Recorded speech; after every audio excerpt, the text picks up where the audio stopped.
Dan itu juga akan berpengaruh bagi orang-orang ibu-ibu yang sedang hamil.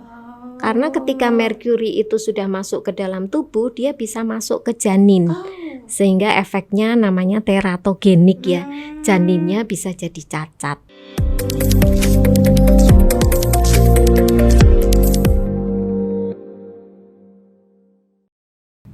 Assalamualaikum warahmatullahi wabarakatuh, sahabat podcast PC PTN Kabupaten Bantul. Bertemu kembali di podcast kali ini dan kita kembali berjumpa dengan Ibu Eti dari Badan POM Daerah Istimewa Yogyakarta dengan materi yang berbeda. Dan kali ini kita akan mendiskusikan terkait dengan perempuan, Bu, nih. Nah, zaman sekarang ini teman-teman kita yang perempuan ini kan suka yang glowing gitu, Bu. Nah, akhirnya sampai beli skincare yang mahal sekali, dan kadang-kadang kita belinya juga tidak di tempat-tempat yang istilahnya pasti gitu, di dunia maya maksudnya, Bu. Berselancar di online, banyak iklan-iklan juga. Nah, akhirnya kita membeli produk hanya karena misalnya yang iklanin tuh cantik gitu, Bu. Nah, kita mau diskusi soal itu, teman-teman sekalian, bagaimana sih kita sebagai perempuan yang memang pengen tampil dengan cantik, dengan glowing, bening gitu ya, tapi tetap sehat di kita. Nah, kita akan belajar dari Ibu Eti dari Badan POM Daerah Istimewa Yogyakarta bagaimana memilih skincare atau kosmetik yang aman, baik langsung maupun tidak langsung. Nah, Ibu silahkan bisa disampaikan dulu gitu. Ya, terima kasih. Jumpa lagi ya. Assalamualaikum warahmatullahi wabarakatuh. Waalaikumsalam. Ya, jumpa lagi dengan saya Eti Rusmawati dari Balai Besar POM di Yogyakarta. Jadi ini memang bahasan yang menarik ya, karena kayaknya hampir semua perempuan, tidak hanya perempuan, ternyata kosmetik itu digunakan sejak kita lahir. Betul itu, sejak kita lahir sampai kita meninggal. Bayi-bayi itu kan sudah pakai bedak ya. Nah, bedak itu kosmetik. Kemudian ketika meninggal itu kan juga disabun kan? Iya, Bu. Ketika memandikan jenazah itu kan pakai sabun. Iya. Sabun itu juga termasuk kosmetik. Jadi kosmetik itu memang dipakai sejak kita lahir sampai kita meninggal, dan tidak hanya perempuan saja, laki-laki pun menggunakan kosmetik. Nah, sekarang bagaimana cara memilih kosmetik yang aman?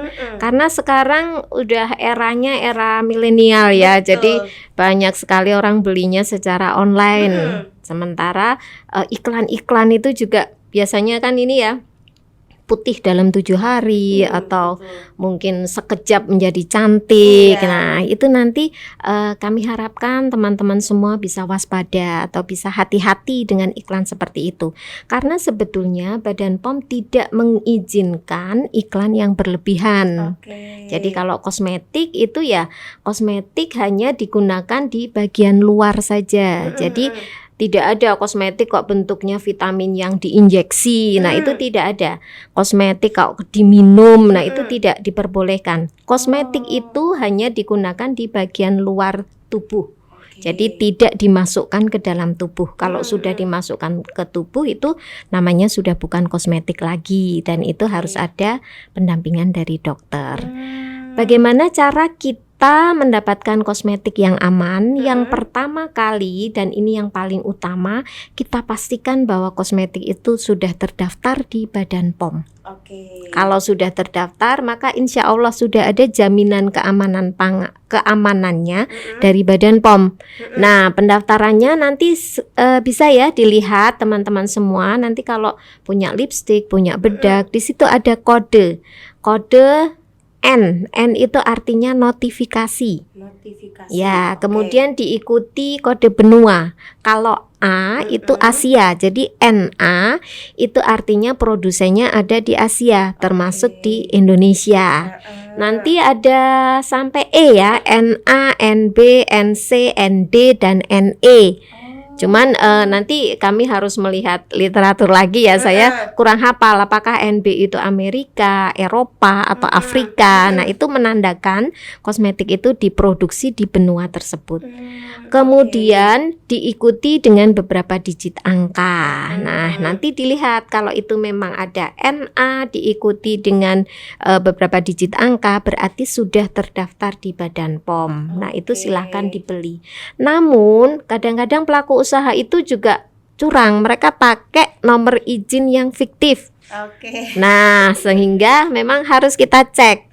Kita punya aplikasi namanya BPOM Mobile. BPOM Mobile. Ya, betul. Nanti udah punya itu. Oh, sudah punya ya, bagus kalau begitu. Konsumen yang cerdas itu namanya. Jadi silahkan nanti di Play Store, kemudian diunduh namanya BPOM Mobile, nanti diinstal.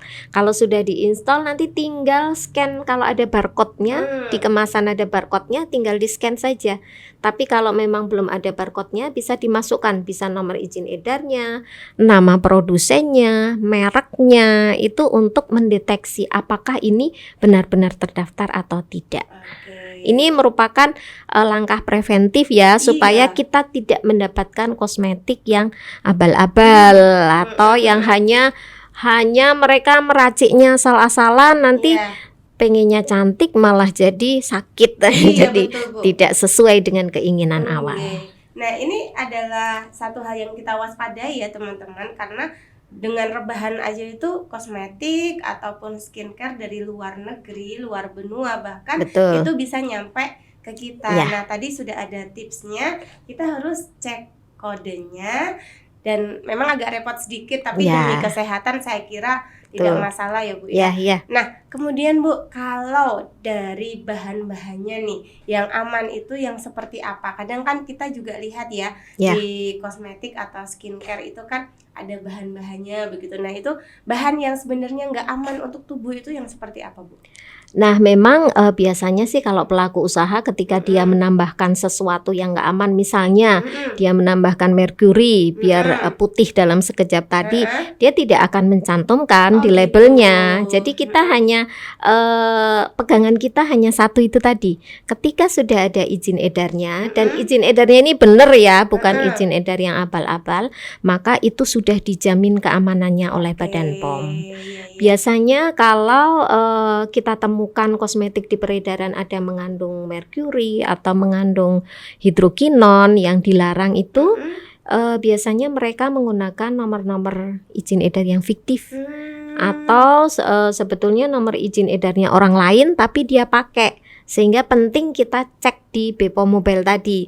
Itu antara kalau kita cek maka kita akan melihat apakah ada kesesuaian antara nomor izin edarnya ini berarti pabriknya adalah A, kemudian mereknya B, kemudian jenis produknya C. Nah, itu harus sama semua.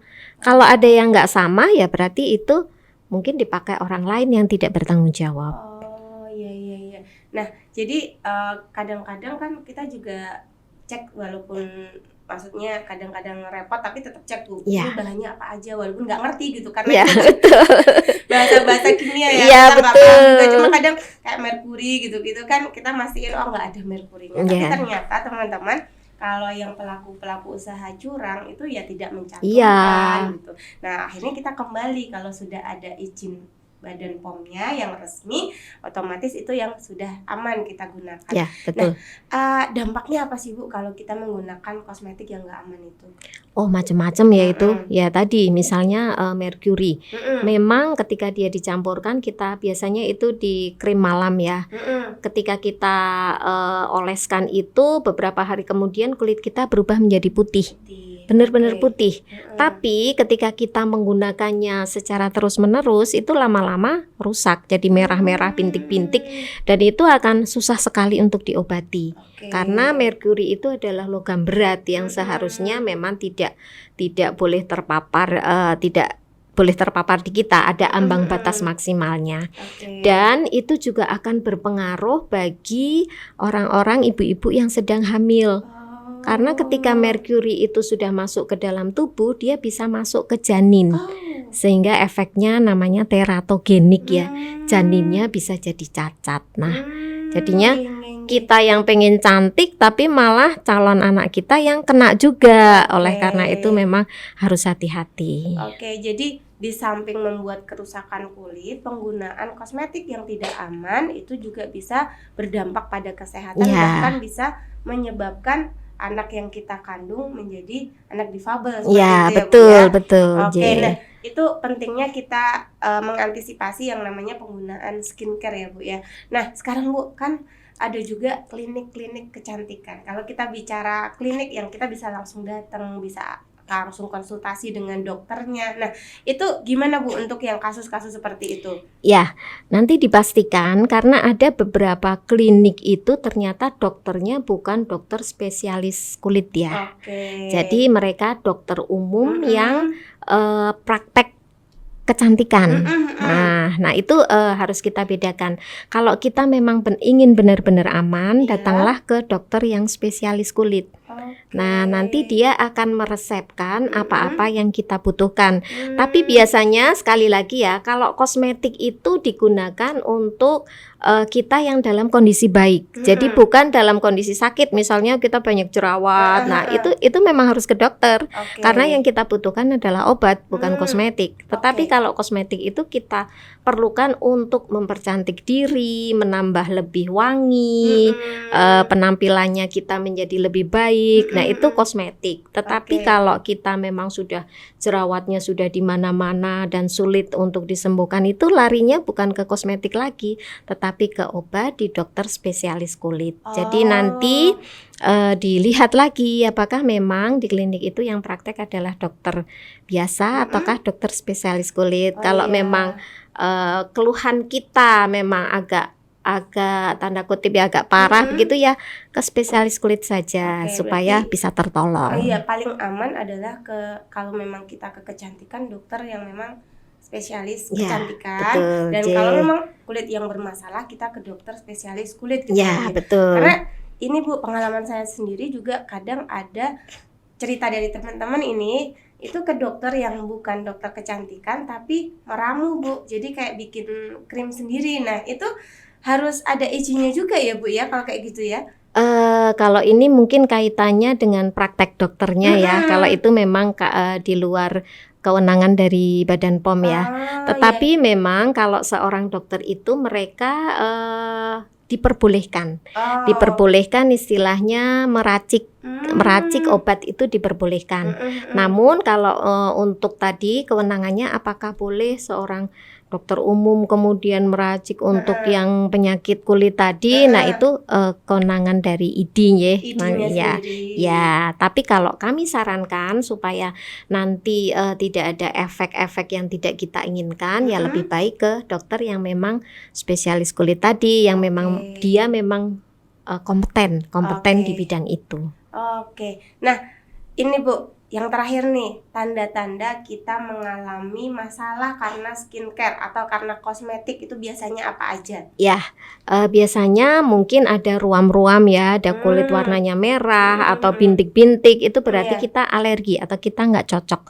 Sebaiknya memang kalau kita membeli suatu kosmetik kita uji coba dulu kalau ada uji cobanya ya, tapi kalau nggak ada ya jangan dipaksa, nanti kita disuruh membeli. Kita oleskan di telapak tangan kita atau di belakang telinga. Nah itu kalau misalnya dalam beberapa saat ada timbul warna merah atau gatel, itu berarti kita nggak cocok dengan kosmetik tersebut, jadi tidak usah kita beli. Nah itu adalah cara sederhana dan praktis ketika kita mau beli kosmetik ini cocok ke kita atau enggak, karena bisa jadi yang dipakai oleh salah satu artis yang diiklankan itu cocok buat kita juga ya Bu ya.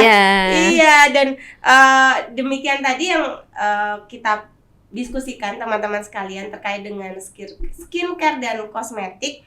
Jangan sampai kita pengen cantik tapi malah jadi sakit gitu tadi kata Bu Eti. Dan jangan lupa juga kecantikan itu sebenarnya juga tertampar dari keluar inner dari beauty ya. Betul. Itu yang lebih penting ya Bu. Iya betul, nggak usah lah kita sampai macam-macam kita gonta-ganti kosmetik. Sebetulnya kalau dari dalam hati kita itu sudah cantik ya, insya Allah di luarnya juga cantik. Amin. Iya, jadi gitu ya teman-teman, jangan lupa bahwa skincare atau kosmetik yang lebih ampuh buat kita jadi lebih cantik itu hati kita, dari dalam diri kita sendiri.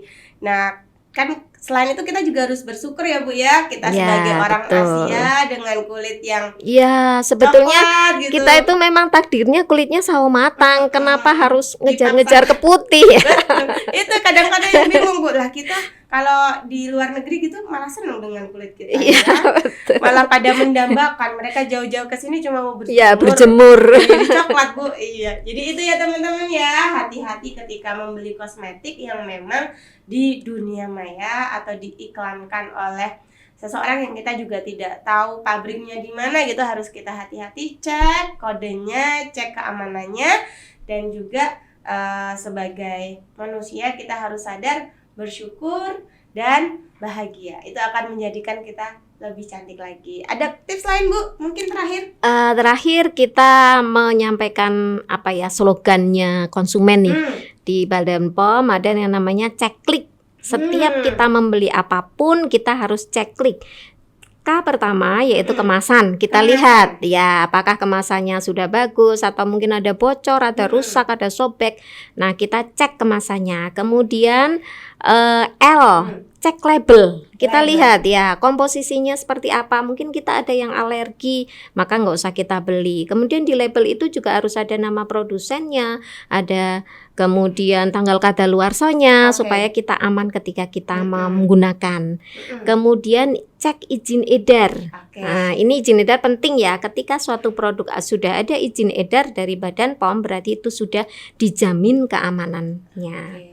Kemudian K yang terakhir kadaluarsa. Nah, ini juga penting juga ini. Jangan sampai kita pakai produk yang sebetulnya sudah nggak layak dipakai tapi masih kita paksakan untuk kita gunakan. Oke, saya Cek klik. Cek klik. Saya ngapalin ya Bu Ya, ya. betul. Klik. K pertama kemasan. Betul. L-nya label, Ya. I-nya izin, Ya. K yang terakhir adalah kadaluarsa Sip, atau betul. expirednya. Oke ya Bu ya. Ya. Oke teman-teman, ingat cek klik. Demikian diskusi kita hari ini, mudah-mudahan bermanfaat terutama untuk kesehatan kita semua. Wassalamualaikum warahmatullahi wabarakatuh. Waalaikumsalam warahmatullahi wabarakatuh.